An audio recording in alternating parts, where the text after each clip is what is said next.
Hello everyone, welcome to our channel education hotspot. And here in this video हम बात करने वाले हैं आपके अपकमिंग दिसंबर 2024 के इग्नू एमए सोशियोलॉजी के एग्जाम के रिगार्डिंग इंपॉर्टेंट टॉपिक की। और यहाँ पे हम बात करेंगे MSOE 01 यानी सोशियोलॉजी ऑफ एजुकेशन के एक इंपॉर्टेंट टॉपिक पे।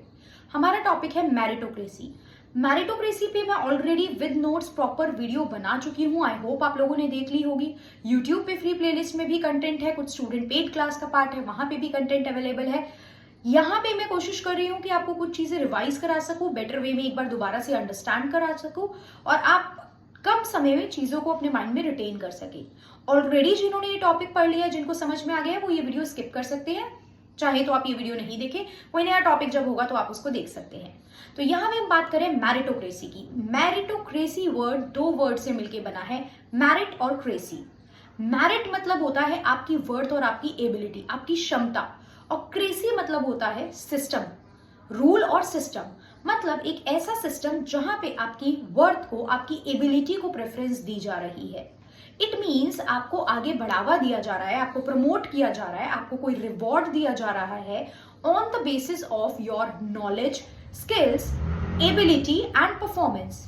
आपकी एबिलिटी, आपकी क्षमता क्या है, आप कैसा परफॉर्म कर रहे हो, आपकी क्या मेरिट है, आपकी कैसी परफॉर्मेंस है, उसके बेसिस पे आपको रिजल्ट दिया जा रहा है।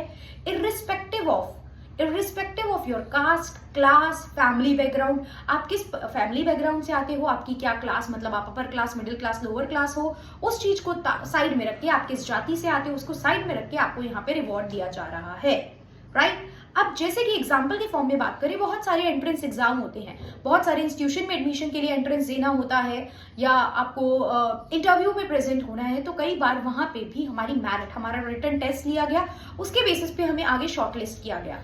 तो पॉसिबिलिटी है एक वेल्दी पर्सन नहीं सेलेक्ट हो और एक पुअर पीपल सेलेक्ट हो जाए। तो वहां पे एबिलिटी की बात है, वहां पे आपकी वेल्थ को कंसीडर नहीं किया जा रहा है। अब इस सिस्टम के कुछ फायदे भी हैं, लेकिन इसके साथ कुछ क्रिटिसिज्म भी है, कुछ प्रॉब्लम्स भी हैं। तो जब कंसेप्ट समझाने को आएगा तो आप डिटेल में मीनिंग, एग्जांपल्स, ये सारी चीजें बताओगे। फायदों की बात की जाए तो फायदा ये है कि आप यहाँ पे इक्वालिटी की बात करते हो, नेपोटिज्म रिड्यूस होता है। आप फोकस करते हो कि हम सबको मैरिट बेस्ड सिस्टम बनाने की कोशिश करते हो, और जब आप मैरिट बेस्ड सिस्टम बनाओगे तो मीन्स ज्यादा नॉलेजेबल पर्सन को आगे लेके जाना चाह रहे हो, तो स्किल बेस्ड पर्सन आगे जाएगा, जो काम को ज्यादा बेटर तरीके से कर पाएगा, जो ज्यादा एफिशिएंट होगा काम करने के लिए। ऐसा नहीं कि एक बड़े पैसे वाले परिवार के पर्सन को बिठा दिया और उसे काम की नॉलेज ही नहीं है, राइट। तो यहाँ पे मैरिट बेस्ड सिस्टम के या मेरिटोक्रेसी के फायदे क्या है कि इक्वालिटी की आप बात करते हो, आप कोशिश करते हो इम्पार्शियलिटी ना हो, मतलब पार्शियलिटी ना ज्यादा देखने को मिले, इम्पार्शियल सिस्टम रहे, ये बेनिफिट रहता है।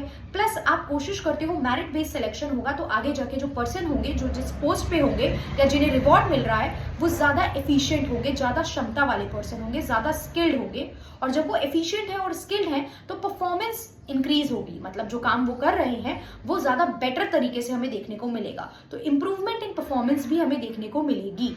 तो ये सब कुछ मेरिटोक्रेसी के फायदे रहते हैं, लेकिन वहीं इसकी कुछ क्रिटिसिज्म भी है, इसमें कुछ प्रॉब्लम्स भी हैं, इसकी कुछ ड्रॉबैक्स भी है। What are that? कई बार देखिए, पहला पॉइंट आप इसमें बना सकते हो इनइक्वालिटी इन अपॉर्चुनिटीज। लोगों को चीजें बराबर ही नहीं मिल रही हैं। एक पर्सन जो वेल्दी है, जो अच्छे परिवार से है, जिसके पास खूब पैसा है, वो अच्छी जगह से पढ़ा है, उसने ट्यूशन लिया, उसने कोचिंग लिया, उसको गाइडेंस मिल रही है, वो स्टूडेंट बड़े बड़े जगहों से कोचिंग ले पा रहे हैं, तो उनके पास एक प्रॉपर गाइडेंस है, एक उन्हें पैटर्न पता है, उन्हें रास्ता पता है, क्या रास्ता फॉलो करके हम अपने गोल तक पहुंच सकते हैं। वहीं एक पर्सन जिसको ज्यादा गाइडेंस नहीं है, जो एक अच्छी रिच फैमिली से नहीं आता है, उसको उस चीज तक पहुंचने के लिए बहुत ऑब्स्टेकल फेस करने पड़ते हैं। तो उसके लिए मुश्किल हो जाएगा, वही सेम एंट्रेंस दोनों को देना है, बट इस पर्सन के पास गाइडेंस है, कोचिंग है, प्रैक्टिस बहुत की है, ऑलरेडी जो एक्सपर्टाइज जो टीचर है शायद उससे ये बच्चा पढ़ा है, और वो दूसरा बच्चा वो सब एक्सेस उसको नहीं मिल पाया है। तो यहाँ पे एक गैप आएगा ना, ये पर्सन हो सकता है आगे निकल जाए और ये पर्सन पीछे ही रह जाए। तो इनइक्वालिटी इन अपॉर्चुनिटीज यहाँ पे देखने को मिल सकती हैं। और जो मेरिटोक्रेसी की बात है, वो स्ट्रक्चरल चेंजेस को इग्नोर कर रही है। वो ये नहीं देख रही है वेल्थ के बेसिस पे कि इस पर्सन को तो वो अपॉर्चुनिटीज ही नहीं मिली, इस पर्सन को वो एजुकेशन का, वो नॉलेज का एक्सेस ही नहीं मिला, तो हम इसके साथ थोड़ा ऊपर नीचे करके चले। तो ये चीज यहाँ पे नहीं होती है। तो ये कुछ इसकी लिमिटेशंस भी हैं, जो मेरिटोक्रेसी को प्रॉपर इंप्लाई होने में कुछ कमियां भी हमें देखने को मिलती हैं। तो क्वेश्चन सीधा आएगा, explain the concept of meritocracy. Meritocracy का मीनिंग बताएंगे, कुछ एग्जांपल्स आप बता सकते हैं मेरिटोक्रेसी के, जैसे कि बहुत सारे एकेडमिक्स जो होते हैं, एंट्रेंस एग्जाम होते हैं, उसमें हमें मेरिटोक्रेसी देखने को मिलती है, बिकॉज एंट्रेंस एग्जाम के थ्रू आप सिलेक्शन ले रहे हो आगे। प्रमोशंस जो होते हैं कॉर्पोरेट में, वो भी आपकी परफॉर्मेंस के बेसिस पे, कि किस एम्प्लॉय ने, किस मैनेजर ने कैसा परफॉर्मेंस, कैसा रिजल्ट दिया है, उस बेसिस पे हम उसे आगे प्रमोट करेंगे। तो दीज आर सर्टेन एग्जांपल जो आप कोट कर सकते हो। उसके बाद आप मेरिटोक्रेसी के कुछ फायदे और उसमें जो कुछ कमियां हैं, जो लिमिटेशंस हैं, जो मेरिटोक्रेसी को प्रॉपर अप्लाई होने से या उसके प्रॉपर रिजल्ट आने से रोकती हैं, वो आप मेंशन कर सकते हो। एट लास्ट अगर हमें कंक्लूड करना हो तो हम ये लिखेंगे कि जो भी ड्रॉबैक्स है, लिमिटेशंस है, हम थोड़ा सा उन पे फोकस करके, हम इक्वालिटी इन अपॉर्चुनिटीज लोगों को प्रोवाइड करके कोशिश कर सकते हैं कि मेरिटोक्रेसी को प्रॉपर हम लोग अप्लाई कराएं और उसके रिजल्ट से हम ओवरऑल इक्वालिटी मेंटेन कर सके। ओवरऑल इक्वालिटी जो है वो हम मेंटेन करके चल सके और स्किल्ड और ट्रेंड जो लोग हैं वो आगे बढ़े, उनको रिवॉर्ड मिले और वो थोड़ा सा आगे परफॉर्मेंस में अपना कॉन्ट्रीब्यूट करें।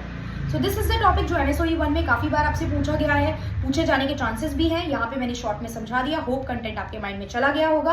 कैसे आप प्रेजेंट करोगे, कुछ चीजें मैंने आपको बता दी हैं। बाकी नोट्स के थ्रू ये टॉपिक मैंने ऑलरेडी समझा रखा है, तो जो बच्चे पेड क्लास के स्टूडेंट हैं, यूट्यूब पे जिन्होंने वीडियो देखी है, उन्होंने कहीं ना कहीं ये टॉपिक पढ़ा होगा। तो आप एक बार कमेंट करके बताएंगे कि ये टॉपिक आपको समझ में आया and what are the other topic that you want me to cover. इसके अलावा कौन से और टॉपिक हैं जो आप चाहते हैं कि मैं आपको कवर करवाऊं या समझाऊं। तो जो टॉपिक ऑलरेडी कवर होंगे नोट्स के थ्रू, उनको मैं नोट्स के थ्रू नहीं समझाऊंगी, उनको हम इसी तरीके से करेंगे सो दैट टाइम भी सेव हो जाए और आपको एक आसान शब्दों में अंडरस्टैंडिंग भी मिल जाए। बिकॉज MA के स्टूडेंट हो, इतना ही हमारे लिए कई बार काफी हो जाता है कि कोई साधारण से शब्दों में हम उस टॉपिक को इलैबोरेट कर दे, बाकी तो हम एग्जाम में बना के लिख लेंगे। होता है ना कि बस आप एक आइडिया दे दो, एक स्ट्रक्चर दे दो, बाकी हम देख लेंगे कि कैसे इस आंसर को हमें एक्सटेंड करना है। So these video are for that purpose only. Hope ये आपकी हेल्प कर रहे हैं। See you in the next video. Thank you everyone.